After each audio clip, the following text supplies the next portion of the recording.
Hello guys, welcome back to my new blog. Friends, good morning. आप सभी लोग कैसे हैं फ्रेंड्स? तो आज फ्रेंड्स हम अपनी मौसी के घर में हैं और मौसी के घर में जो है कथा होने वाली है, तो आप लोगों को दिखाएंगे। तो आप लोग आखिरी तक बने रहिएगा फ्रेंड्स।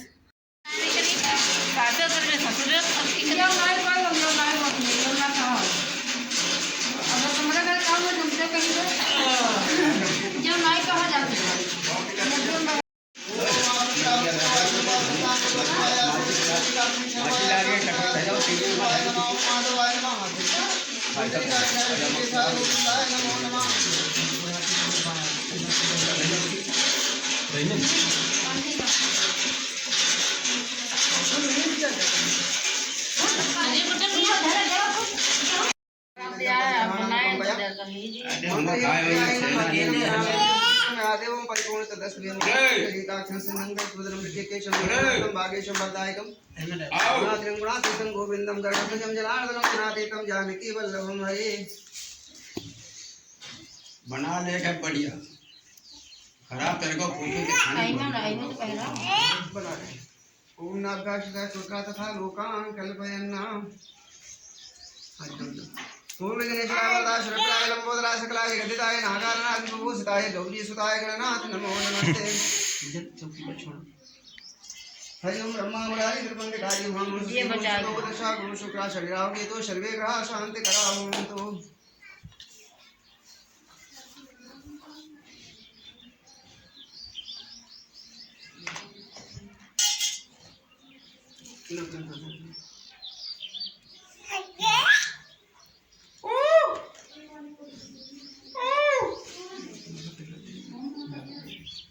बस 11 रुपये कलस्ते गणेश जी करते हैं और 10 रुपये 9 रुपये।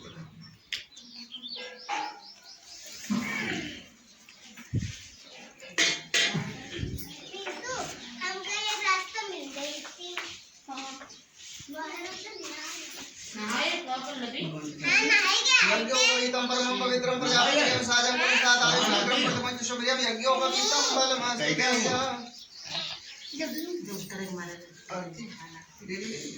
हाँ होगा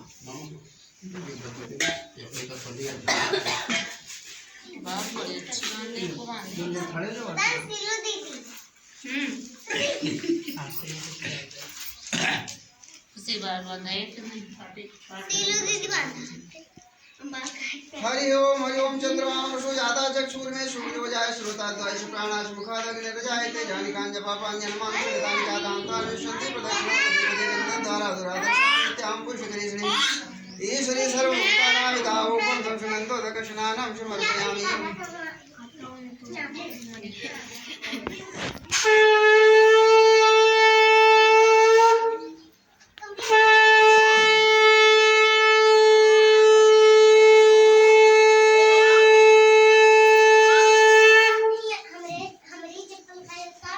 जोड़ बोला बोला सुना तो दिन मालूम खुल जाए कुछ गलती से करते हैं ये तो इसे संजन होते हैं जेका बुलाए हुई है वो है आई जी का लाइन नहीं हो रहा है। आज बात हो मामा बुलावे वाले बे बुलावे वाले आए थे। हां जेका बुलाएगा ना कम आ जाए। बुलावे वाले आए थे। भगवान जी का बुलाए वो है आई जेका नहीं बुलाए बुलवा देने गए। सही बात है। वो का है ना है आओ हम खुदे नहीं है श्रीमन नारायण देव को देखा। देवों के देव नारायण देव को देख करके नारद जी स्तुति करके बोले कि वाणी और मन से जिनका रूप जाना नहीं जा सकता ऐसे अनंत शक्तिशाली शक्ति भगवान को मेरा नमस्कार है। आपका आदि मध्य नहीं, माया गुण भी आप में नहीं, आप सपनों के महात्मा और सबके आदि कारण है। भक्तों की पीड़ा को आप नाश करने वाले था, आपको नमस्कार है। नारद जी के ऐसे हेतु सुन करके श्री भगवान बोले कि हे नारद जी, आप क्यों आए हुए, आपके मन में क्या है? महाभक्तों से कथा हमसे कहो। तब नारद जी बोले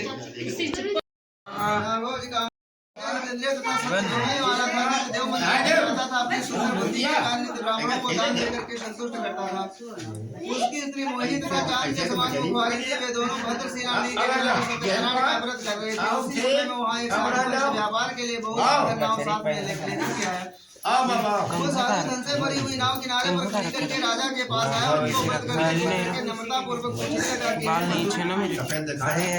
भक्ति और चित्त से आप क्या कर रहे हो, तो आप हमसे विस्तार पूर्वक हमारी सुनने की इच्छा है। राजा बोले कि हे साधु, वैश्य पुत्र की इच्छा से भाई बंधुओं से सत्यनारायण का पूजन कर रहा हूँ। राजा का वचन सुनकर के आदर पूर्वक साधु बोले कि ये सब हमसे विस्तार पूर्वक कहो, आपके कहे अनुसार हम भी इस व्रत को करेंगे। कारण है क्योंकि मेरे भी संतान नहीं है और इस व्रत से निश्चय संतान हो गया। ऐसा विचार करके व्यापार से लौट करके आनंद पूर्वक घर को आए। वो संतान देने वाला व्रत अपनी स्त्री से कहा, जब मेरे कोई संतान होगी तो मैं सत्यनारायण का पूजन करूंगा। इस प्रकार वो साधु अपनी भारजा लीलावती से कह के चुप हो गया। एक दिन उसकी भारजा सती लीलावती प्रसन्न चित्त पर संजोग द्वारा सत्यनारायण की कृपा से गर्भवती हुई। 10वें महीने में उसके कन्या रत्न का जन्म हुआ। वो कन्या शुक्ल पक्ष में चंद्रमा के समान सुदृढ़ पड़ने लगी। उस कन्या का नाम कलावती रखा गया। एक दिन वो लीलावती अपने पति से मधुर वचनों से बोली कि पहले किए हुए व्रत को संकल्प को पूरा क्यों नहीं करते हो। तब साधु बोले कि हे प्रिय, इस कन्या के विवाह के समय सत्यनारायण का पूजन करूंगा। इस प्रकार वो अपनी स्त्री को समझाकर के दूसरे देशों को चले गए। कलावती कन्या अपने पिता के घर में नित्य बढ़ने लगी। घर लौटने पर धर्म के जानने वाले साधु ने सखियों के साथ अपनी कन्या को विवाह योग दे करके सलाह करके दूतों को शीघ्र ही भेजा। कन्या के विवाह के हेतु योग तथा श्रेष्ठ पर विचार करके लाओ। साधु की आज्ञा पा करके वे कांचनपुर नगर को चले गए। वहां से शुभ समझ करके एक बनिए के पुत्र को ले आए। उसी बणिपुत्र को गुणवान और सुंदर देख करके प्रसन्न हो जाति के भाई बंधुओं को इकट्ठा करके विधि पूर्वक उस पुत्र को साधु ने कन्यादान में दे दी। इसके पीछे भी अभागी के वश होकर के सत्यनारायण के व्रत को भूल गया। तब तो सत्यनारायण स्वामी उससे रुष्ट हुए। कुछ थोड़े समय के बाद अपने काम में ससुर व बनिया व्यापार करने के लिए अपने दामाद को साथ लेकर के शीघ्र ही समुद्र के किनारे रमणीक नगर रतनसारपुर में गए और धनवान दामाद के साथ वैश्य व्यापार करने लगे। वे दोनों चंद्रकेत राजा के रमणीक नगर में गए। उसी समय सत्यनारायण प्रभु ने उन बनियों को प्रतिज्ञा दे करके श्राप दे दिया कि भविष्य में इसको महादारुण प्राप्त हो। एक दिन राजा के धन को चुरा करके चोर लोग वहां आए जहाँ वो सज्जन बनिया बैठे हुए थे। अपने पीछे भागते हुए राजदूतों को देख करके चोर डर के मारे धन को वहीं पर छोड़ करके झटपट आदर्श हो गए। अब तक राजा के दूत वहां आ गए जहाँ सज्जन बनिया बैठे हुए थे। वहां राजा का चोरी हुआ धन देख करके उन्हें ही चोर समझ करके उन दोनों बनियों को बांध लिया। मारे खुशी के भागते हुए राजा दरबार में जाकर के बोले कि हम 2 चोर पकड़ कर ले आए हैं। प्रभु आप इन्हें देख करके आज्ञा दीजिए। राजा की आज्ञा पाकर के बिना विचारे उन दोनों बनियों को मजबूत बांध करके बड़े भारी जेल खाने में शीघ्र ही कैद कर दिया। सत्यनारायण की माया से उनके कहने को किसी ने भी नहीं सुना और चंद्रकेत राजा ने उनका सब धन ले लिया। उसी श्राप से उनके घर की स्त्रियों को भी बड़ा दुख मिला। घर में जो कुछ द्रव्य था सब चोर चुरा ले गए। शारीरिक तथा मानसिक आदि भूख प्यास से विकल होकर के की चिंता में व्याकुल होकर के घूमने लगी। एक दिन भूख प्यास से व्याकुल होकर के कन्या लीलावती एक ब्राह्मण के मंदिर में गई। वहां जाकर के देखा कि सत्यनारायण का व्रत हो रहा था। वहां बैठ करके कथा सुनने के बाद प्रार्थना की प्रसाद पा करके रात के समय अपने घर को आई। तब कलावती की माता ने प्रेम पूर्वक पूछा कि हे पुत्री, इतनी रात तक तू कहाँ रही और तेरे मन में क्या है। सुनकर के कलावती कन्या अपनी माता से बोली, हे माता, ब्राह्मण के मंदिर में सब मनोकामनाओं को पूरा करने वाला व्रत देखा, मैंने अब तक वहीं गई। इस प्रकार कन्या का वचन सुनकर के प्रसन्न हो गए और साथ ही सत्यनारायण का व्रत करने की इच्छा की। सो लीलावती सावधी स्त्री अपने भाई बंधुओं सहित श्री सत्यनारायण का व्रत करती है और कहने लगी कि हे भगवान, हमारे पति और दामाद एक जल्दी घर को आ जावे। सत्यनारायण हमारे पति और दामाद का अपराध क्षमा करो। ऐसे उनकी प्रार्थना सुन करके और व्रत करने से सत्यनारायण जी फिर से प्रसन्न। राजाओं में श्रेष्ठ राजा चंद्रकेत को स्वप्न दिया और बोले कि हे राजन, दोनों कैदी बनियों को सवेरा होते छोड़ दो। जो तुमने उनका धन लिया उन्हें दे दो, नहीं तो तुम्हारा राज धन पुत्र सब नष्ट कर दूंगा। इस प्रकार राजा से कहा करके भगवान अंतर ध्यान लिए। इसके बाद सवेरे ही भाई बंधुओं सहित राजा सभा में बैठ करके और लोगों से अपना स्वप्न कहा कि उन दोनों बनियों को जल्दी छोड़ दो। राजा के वचन सुनकर के दोनों बनियों को छोड़ दिया गया तथा राजा के सामने ला करके राजा के नौकर लोग विनती करके इस प्रकार बोले कि हम 2 चोर दोनों वैश्यों को लाए जो कि बेड़ी के बंधन से इस समय मुक्त अर्थात छूटे हुए हैं। भय से व्याकुल रहो। राजा ने पहला वरदान स्वप्न का हारनाथ और बनियों को देकर के बड़े आदर से बोले कि तुम्हारी प्रारंभ से तुमको महादुख मिला है। कपड़े और गहने देकर अत्यंत संतुष्ट किया तथा आदर युक्त वचनों से अधिक प्रसन्न किया। पहले का लिया हुआ धन उन्हें दे दिया। फिर राजा बोले कि हे साधु, अब तुम अपने घर को जाओ। राजा को प्रणाम करके वेश बोले कि हम आपकी कृपा से हम घर को चले जाएंगे। इस तरह स्कंद पुराण रेवाखंडे सत्यनारायण तृतीय अध्याय सत्यनारायण भगवान गाड़ी तो चली भाई करी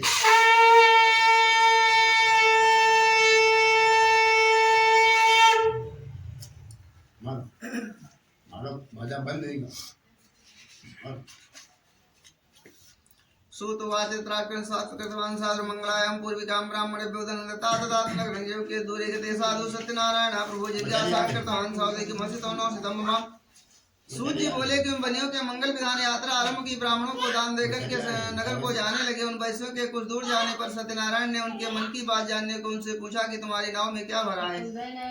तब ये मदान महाजन अनादर करके हंस करके बोले कि दंडी क्या पूछते हो, क्या कुछ धन चाहिए? लेकिन मेरी नाव में केवल लता पत्र आदि भरी हुई है। ऐसे निठुर वचन सुन करके सत्यनारायण बोले कि तुम्हारा ही वचन सत्य हो। दंडी भेषधारी सत्यनारायण के चले जाने पर नित्य क्रिया करके अपनी नाव को जल के ऊपर उठी, देख करके नाव में लता पत्रा दे करके मूर्छा खा करके पृथ्वी पर गिर पड़े। थोड़ी देर में सावधान होने पर बनियों को महाचिंता हुई। तब उसकी पुत्री का पति अर्थात दामाद वचन बोला, शोक क्यों करते हो? तो दंडी स्वामी का दिया हुआ दामाद के ऐसे वचन सुन करके वैष्णव महाराज के पास गया। उन्हें देख करके आदेश बोले कि हे भगवान जी, मैंने आपके सम्मुख जो अपराध किया है, मेरा अपराध क्षमा करो। ऐसा कहकर के बार बार प्रणाम करके वो शोक से व्याकुल है, उसे विलाप करते देख करके दंडी महाराज बोले कि वैष्णव तुम मेरी पूजा से विमुख हो चुका है, इसीलिए तुमको बार बार दुख प्राप्त होता है। प्रभु,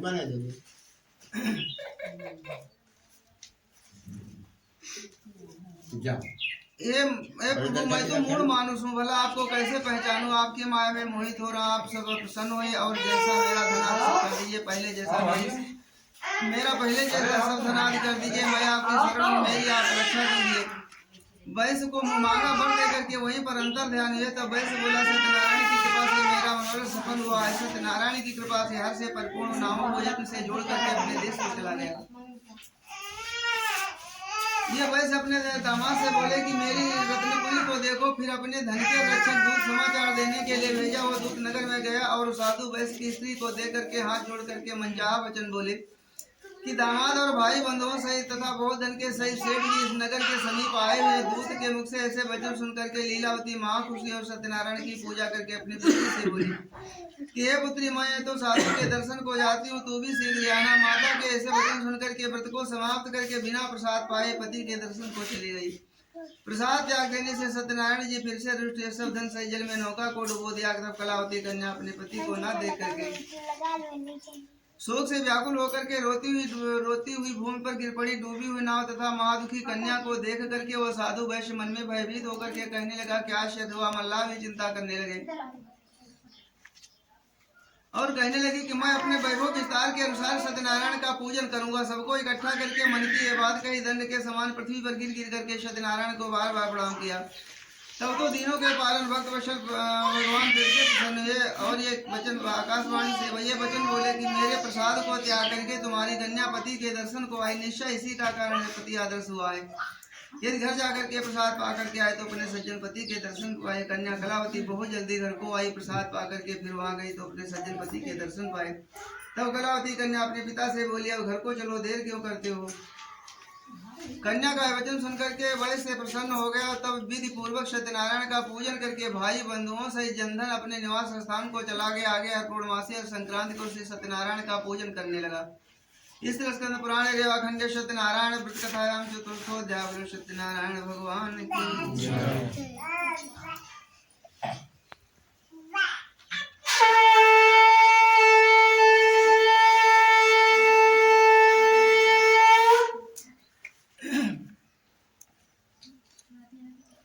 सूतवादधाश्य प्रवक्ष्यामि श्रुद्धम सप्तमापसितं गद्दजो राजा प्रजापालं तत्रापसादं सतदेवस्य तस्य दुःखमापसा एकदा संबंधता तव विधान। सूत जी बोले कि हे मुनि सत्व सुनो, इसके आगे और कथा कहता हूँ कि प्रजापालन करने में एक तुंगद नाम का राजा हुआ था। उसने भी सत्यनारायण के प्रसाद को त्याग करके दुख को पाया था। एक दिन वो वन में जाकर अनेक प्रकार के पशुओं को मारा। आगे चल करके देखा कि एक बरगद के नीचे महासंतोषी गोपगण भक्ति पूर्वक भाई बंधुओं सहित सत्यनारायण का पूजन कर रहे थे। राजा ने देखा तो परंतु गर्भ के मारे ना तो प्रणाम किया ना भगवान के पास ही गया। तब गोपों ने प्रसाद को लेकर के राजा के पास प्रसाद को रख करके लौटे और आप भी प्रसाद पाने लगे। राजा को प्रसाद त्याग करके चले जाने से दुख को प्राप्त हुआ।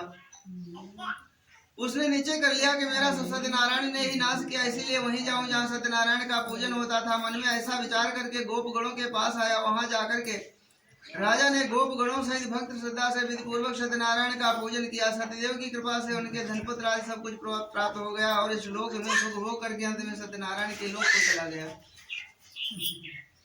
जो कोई इस परम दुर्लभ सत्यनारायण के व्रत को करते हैं या तत्काल फल देने वाली इस पुण्यमयी कथा को भक्ति पूर्वक सुनते हैं, सत्यनारायण की कृपा से उनको धन प्राप्त होता है, दारिद्रों को धन प्राप्त होता है, बंधन वालों का बंधन मुक्त होता है, भयभीत मनुष्य भय छूट जाता है।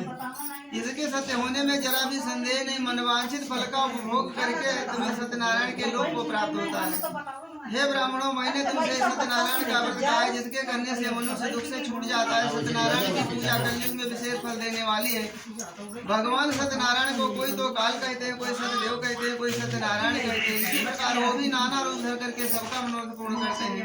कलयुग में सत्य प्रतिरूपी सनातन सत्यनारायण होंगे, जो कि विष्णु का रूप धर करके सबको मनवांछित फल देंगे। ये मुनीश्वरों, जिन्होंने सत्यनारायण के व्रत को पूर्व जन्म किया, उसके दूसरे जन्म की कथा महाबुद्धिमान सतानंद जी सुदामा नामक ब्राह्मण हुए, जिन्होंने श्री कृष्ण का ध्यान धर करके मोक्ष को प्राप्त किया। लकड़ी बेचने वाले भिल्ल राजा हुए, जिन्होंने दूसरे जन्म में श्री रामचंद्र की सेवा करके मोक्ष को प्राप्त किया। उल्का मुख महाराजा दशरथ हुए, जिन्होंने श्री रंगनाथ का पूजन करके वैकुंठ को प्राप्त किया। धर्मात्मा सत्यवादी साधु वैसे राजा मरुद हुए, जिन्होंने आधा शरीर आधा से काट करके ब्राह्मणों को दान दे करके मोक्ष को प्राप्त किया। तुंगत राजा स्वयंभू मन हुए, जो सदैव भगवत भक्त करके वैकुंठ को प्राप्त किया। ऐसे सब प्राणी रेवा खंडे सत्यनारायण पंचमोध्यावल सत्यनारायण भगवान की जय।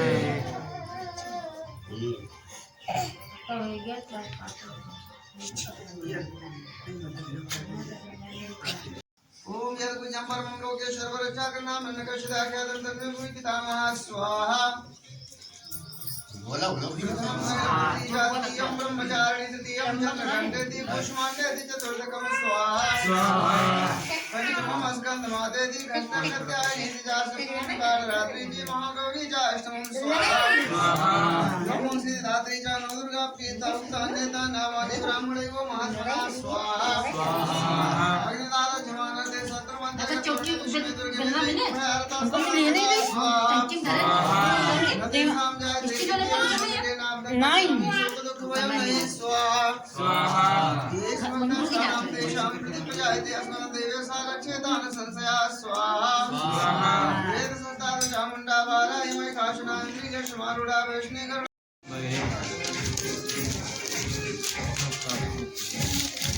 गाइस प्रसाद बंटने वाला है, तो आइए आप सभी लोग खाइए आकर। और जो है कथा हो चुकी है, तो अभी जो यहाँ पर प्रसाद लगाया जा रहा है, भैया लोग लगा रहे हैं।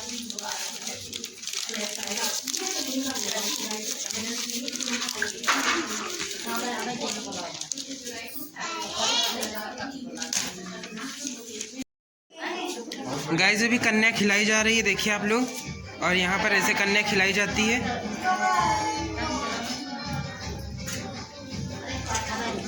खा लो, अभी मिली नहीं, अच्छा पूड़ियाँ नहीं मिली ना।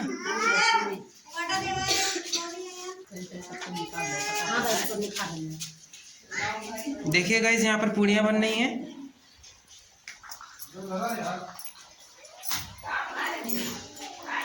यहाँ पर मौसी जी जो है बेल रही है, देखिए आप लोग। हेलो कर दो मौसी, आप मौसी हेलो कर दीजिए। हेलो कर रही मौसी आप सभी से। और देखिए भाभी कितनी जल्दी जल्दी पूड़ियाँ बना रही हैं। खाइए आप लोग, खाइए के पूड़ियाँ। भाभी आप सभी लोगों को बुला रही हैं। फ्रेंड्स मौसी की यहाँ कथा हो चुकी है। वीडियो अच्छा लगे तो लाइक कमेंट और शेयर कर दीजिएगा, और मेरे चैनल को सब्सक्राइब कर लीजिए ऐसे वीडियो देखने के लिए। बाय बाय दोस्तों।